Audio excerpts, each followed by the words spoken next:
বিপদের সময় যে থাকবে তারাই প্রকৃত বন্ধু।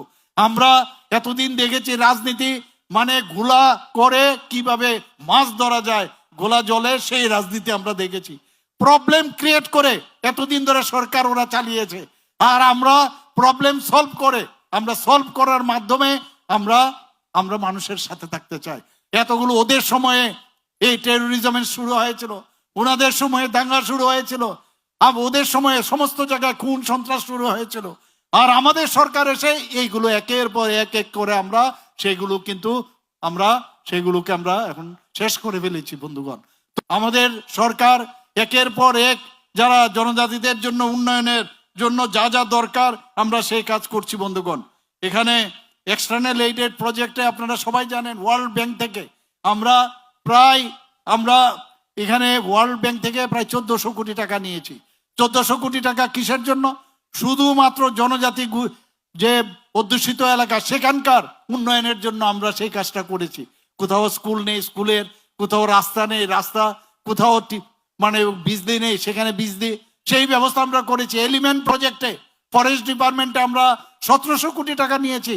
সেই 1700 কোটি সেখানেও জনজাতি গোষ্ঠী। ইন্দো জার্মান প্রকল্পে আমরা সেখানেও জনজাতিদের জন্য, আমরা জাইকা প্রজেক্টও আমরা জনজাতিদের উন্নয়নের জন্য আমরা কাজ করছি। আমরা ত্রিপুরা, আমরা এইবারের যে আপনারা শুনে খুশি হবেন, বা অনেকে এইভাবে অনেকে উল্টাপাল্টা কথাবার্তা বলেন, কি বলছেন যে ডিসি এলাকায় আমরা পয়সা দেই না।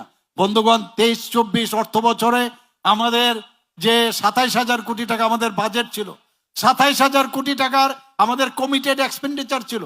কমিটেড এক্সপেন্ডিচারের কি কি আছে? বেতন আপনার দিতেই হবে, আপনার যারা আমরা ভাতা দেই ভাতা আমাদের দিতেই হবে, এবং তাছাড়া যেগুলো আছে যারা আপনার মানে অলরেডি যারা মানে চাকরি ছেড়ে চলে যায় তাদেরকে আমাদের পয়সা দিতে হবে, লোন যে নিয়েছি লোনের টাকা দিতে হবে, এগুলো তো কমিটেড এক্সপেন্ডিচার যেতেই হবে। সেগুলো বাদ দিলে প্রায় আমাদের 17,000 কোটি টাকা থাকে। সেই 17,000 কোটি টাকার আমরা 39.06% আমরা এই জনজাতি অধ্যুষিত এলাকায় আমরা খরচ করেছি বন্ধুগণ। শুধু তাই নয়, এইবারের যে বাজেট 25-26 অর্থ বছরে সেখানেও আমরা প্রায় 40%-এর উপরে সেখানেও খরচ করা হবে। তারপরেও বলবে টাকা নেই, টাকা নেই, টাকা দেয় না। আগে তো টাকার হিসাব দোক, ওরা টাকার হিসাবই দিচ্ছে না বন্ধুগণ।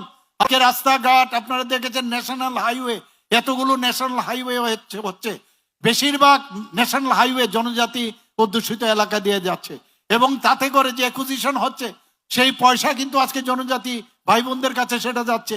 আমাদের যে আরো একটা ন্যাশনাল হাইওয়ে হচ্ছে, সেটা 4 লেনের হচ্ছে, যেটা NH-08, সেখানেও কিন্তু দেখবেন আপনার জনজাতি এলাকা দিয়ে পাস হবে, সেখানেও তারা আর্থিকভাবে লাভ হবে।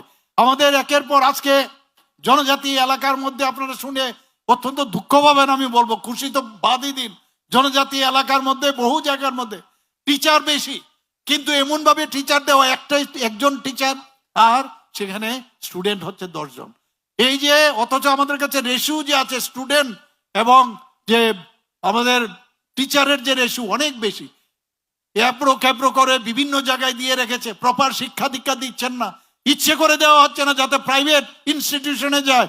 আমাদের ত্রিপুরা সরকার এত পয়সা খরচ করছে, এডিসিতে এত পয়সা দিচ্ছে শিক্ষা দীক্ষার জন্য, কেন আপনারা হেল্প করবেন না? না, ওই প্রাইভেট ইনস্টিটিউশনে যাও, এবং প্রাইভেট ইনস্টিটিউশনে যাওয়ার জন্য এটাও কিন্তু একটা চক্রান্ত বন্ধুগণ। আপনারা এগুলো নিয়ে চিন্তা ভাবনা করবেন।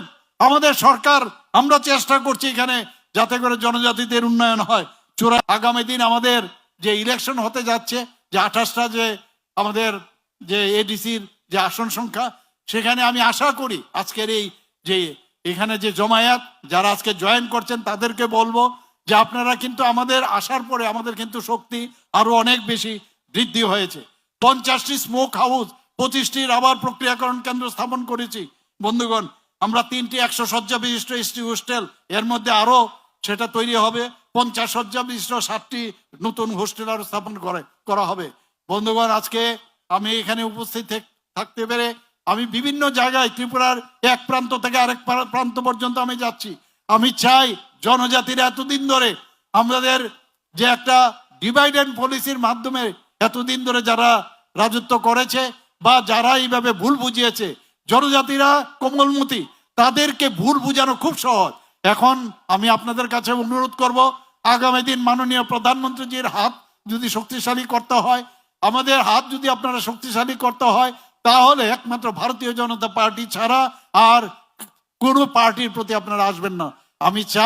আমরা চাই যে প্রতিটা বাড়িতে আর্থসামাজিক উন্নয়ন হোক, তাদের আর্থিক দিক দিয়ে তো হবে, তাদের যাতে মান সম্মান আরো বেশি বৃদ্ধি পায়, সেই দিশায় আমরা কাজ করব। সবাইকে অসংখ্য ধন্যবাদ জানিয়ে আমি আমার বক্তব্য শেষ করছি।